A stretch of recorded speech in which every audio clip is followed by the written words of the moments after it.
That's like the first time these curtains have been opened in about 36 hours. Alright, so,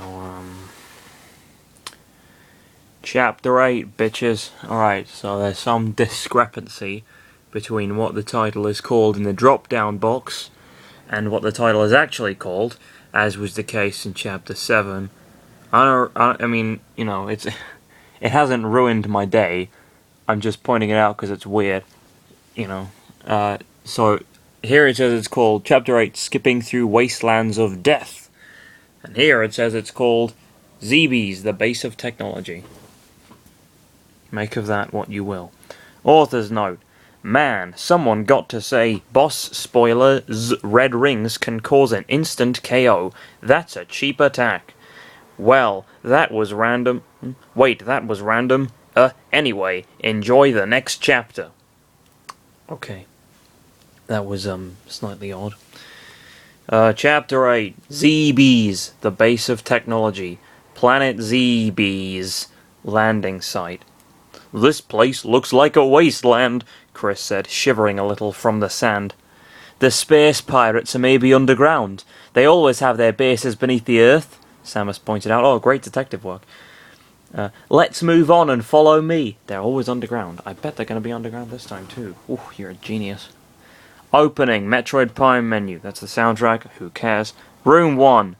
What are those disgusting creatures? Chris asked.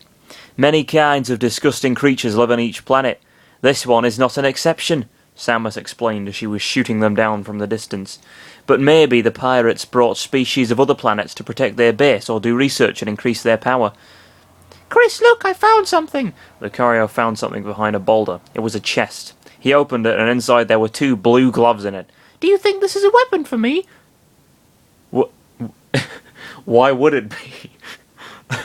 I mean, even the gloves can fit perfectly in my hands. Lucario placed the gloves on his hands. Somehow I feel a little stronger now.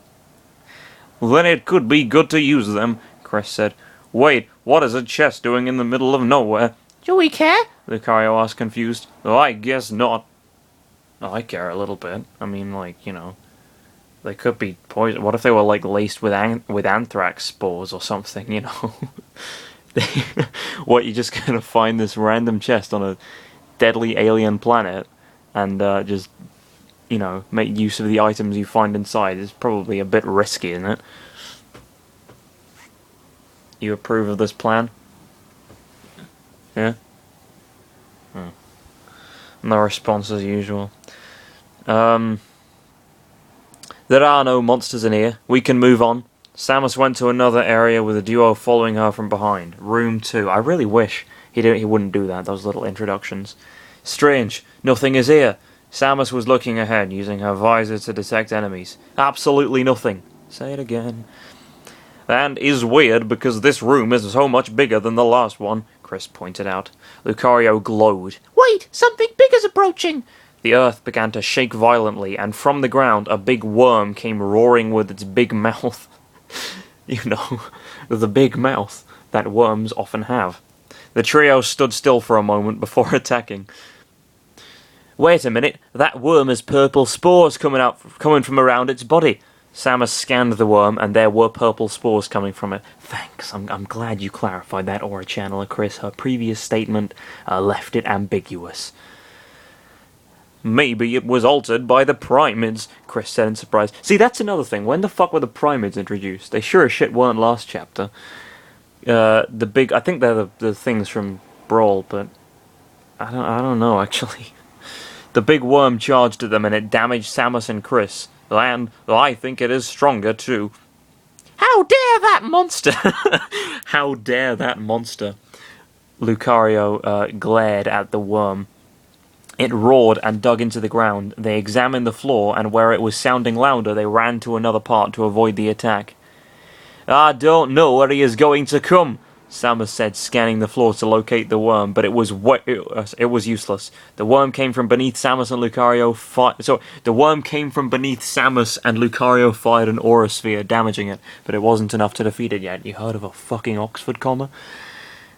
Just how long is this going to last? Chris asked angrily, using many force palms to the worm, but the worm retaliated and swung his tail in Chris, sending him to wall. Sending him to wall and crashing to it. "I'm fine," he said before collapsing. "Is he death?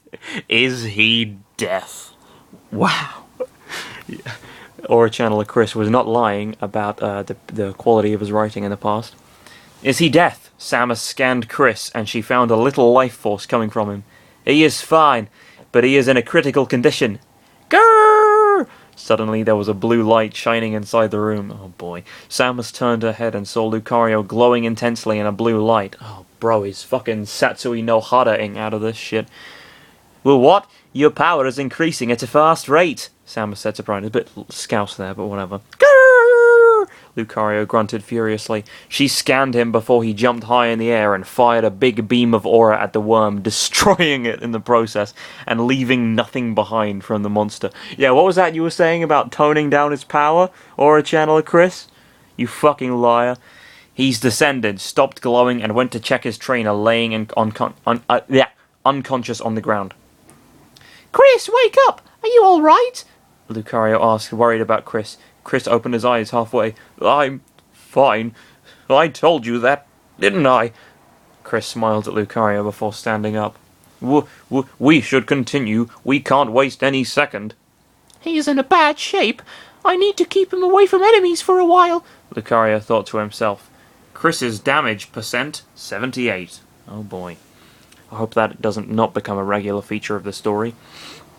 As the team ventured deeper into Zebes, there were many problems along the way. Lava rivers, disgusting bugs, moving platforms above the lava.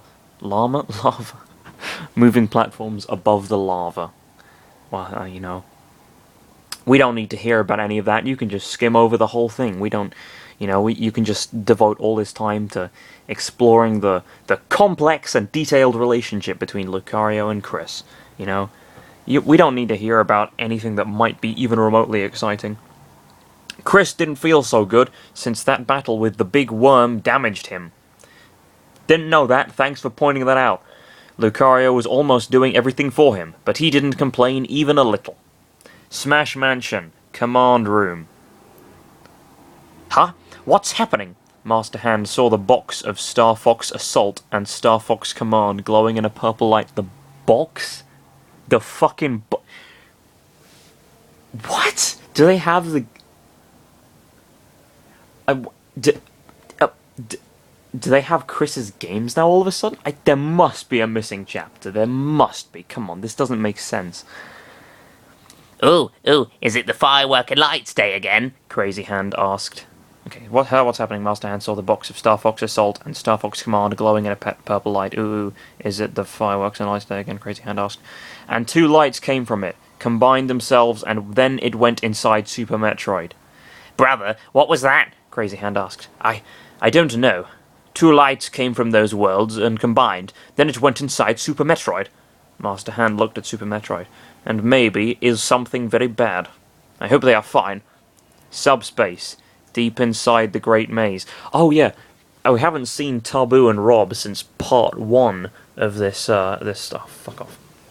Okay, I'm gonna let the cat out. We haven't seen... I think we're about to be reintroduced to Tabuu and ROB. The voices... Because I didn't really know what I was doing with this story at that point. I didn't come up with any voices for them. So I'll try and do that now. Subspace, deep inside the Great Maze. Okay. I'll just do generic robot voice. Master Tabuu, we've sent our army to Corneria in both worlds. Say the report! We couldn't find a good place to take over. There were many disturbances in both worlds. However, we've captured one of them and made him a commander of our army. Then we sent him to planet Zebes to stop that kid and his Lucario. Excellent work. They are much better when they work for us. Keep going according to the plan. Keep going according to the plan. He teleported away. This is horrible. What do I need to do to stop this? He floated away. I have no voice, and yes, I must scream.